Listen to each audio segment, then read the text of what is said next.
कई लोग ये मानते हैं कि स्पेस में कोई आवाज नहीं होती, तो ऐसा बिल्कुल भी नहीं है दोस्तों। स्पेस में साउंड इलेक्ट्रोमैग्नेटिक वेव्स के फॉर्म में होती है और इन्हें रेडियो वेव के जरिए सुना जा सकता है। तो चलिए सुनते हमारे सोलर सिस्टम के कुछ प्लैनेट्स की आवाज। Number 1 sun. Number 2 Mercury.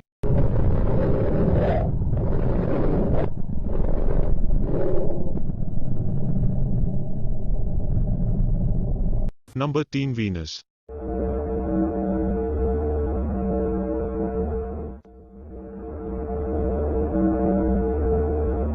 Number 4 Mars.